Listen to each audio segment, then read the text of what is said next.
Hey everybody, welcome to another short vid. I'm your host, Leo Torres. Today we're gonna kill Vardorvis. So grab some popcorn and get comfy. This is another short vid. This is YouTube, Leo. Go ahead.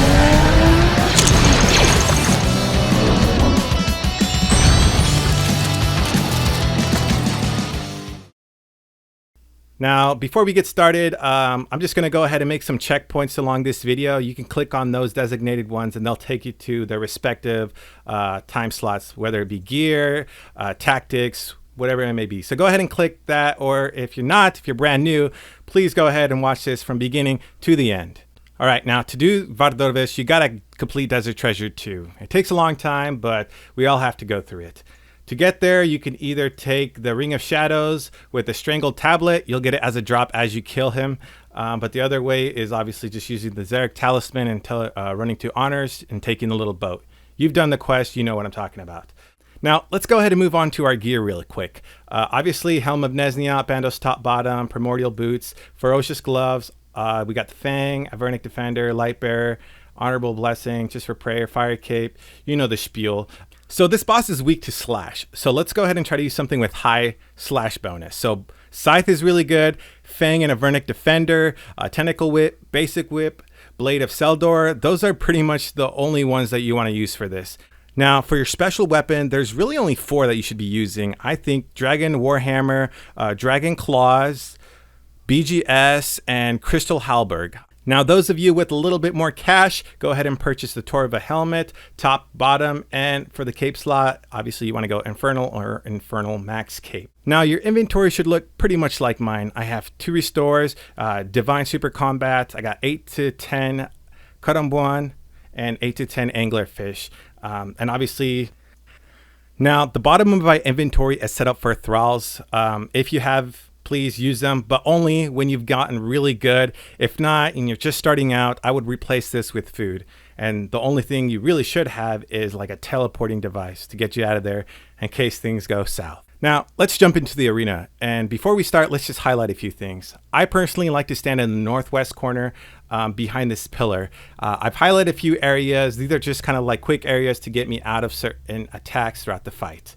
But honestly, there's preference. Whatever is up to your doing, it doesn't really matter. The important part is you understand the mechanics and how to react to them. Make sure you have your Piety and Protect from Melee as your quick prayer. And we want to go ahead and start with our spec. You can use Dragon Claws or BGS. Obviously, I like BGS. I'm going to lower that defense. So I'm going to probably use it twice. And then we're just going to save up the Dragon Claw spec towards later. Now, Vardorvis has 4 special attacks. We're going to talk about each one individually and a little bit more in depth. The first one is Axes. Now, Vardorvis spawns 2 axes at the very beginning of the match. Pretty much, we want to get out of their way. They take up 3 spots in a direct or diagonal pattern. Move out of their way and then move back to our respective spots. Now, the next special attack is called Vardorvis Head. Vardorvis spawns his head throughout the arena, and what you want to do is you want to quickly switch to prey range, let the attack hit, and back to melee. I personally like to use F keys, so as soon as I see the head up, I press an F key, I switch to range, let the hit, go back to melee, then F key back to your inventory and get ready for the next hit.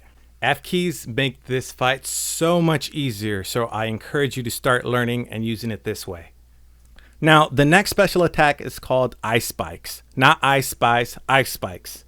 Now, Vardorvis is going to go ahead and spawn the snow, and after a few seconds, spikes are going to come up. You don't want to stand on these areas as they'll deal about 24 to 25 damage, and it's just terrible. The best way to counter this is literally just standing in this little northwest section. I found out that the spikes never hit you when you're in this area.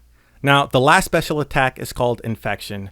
Vardorvis will kneel down, the screen will turn red. Go ahead and click these little red squares, and boom, you're done. One thing to quickly note is as the fight goes on and he does this more, you're going to have more squares. So just go ahead and click them all as fast as you can. It's very simple to do. Great, you know all the special attacks, you know how to identify them, and you know how to counter them. Now, Vardorvis is going to go ahead and speed up the timing of these attacks as the fight goes on. And when it gets to about 20%, this is where things are going to get pretty complicated. And you'll also notice that Vardorvis is going to do some of these attacks simultaneously at the same time. The best thing to do is to not panic and kind of just focus on your training. So at 20%, Vardorvis is going to start going crazy, and a lot of these things are going to be overwhelming. It's important not to panic. This is what we want to do. First off, we want to keep a priority on the head. We can't let the head disable our prayers. If we do, we're not going to have time to protect melee. Vardorvis is going to get hit hard, as well as the axe damage. Now, this is probably the most important part of this. You could have axes hit you all day and you'll still have plenty enough food to recover. The ice spikes aren't going to hit you because you're in this corner. But as soon as that head disables your prayer, this is where shit and a lot of people are going to die. It's important. I can't emphasize this enough. The head is the most important part. If you're starting out, please just stay put. But as you get better and more efficient, please go ahead and move the axes. But you will have to deal with the spikes hitting you from down under. Now, in the unfortunate event that you miss a prayer, the first thing you want to do is go ahead and do anglerfish to Karambuan. You want to get your health up. That's vital. And then go ahead and bring your prayer back up to par. A few things to mention is I personally like to always spec after the head. So after the head done, you've done your switching, you've dodged the axes in the ice. That's when you want to spec, never before. Now, I want to recommend a few tips, especially for those just starting out, is just always keep your prayer above 70. Try to keep that max at all times. Your health should never be below 70. That's always my rule of thumb. The last part of the fight can be hectic, so feel free to take an anglerfish and boost up as high as you can before you going into that. Lastly, I just want to give you guys some words of encouragement. This boss is supposed to be hard. You will die, and you should. However, you got to keep pushing.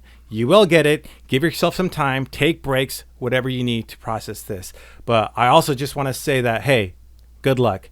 And if this video helped you in any way and helped you understand any mechanics, please come back, leave me a comment, and just let me know how many tries did it take you and if you've gotten anything.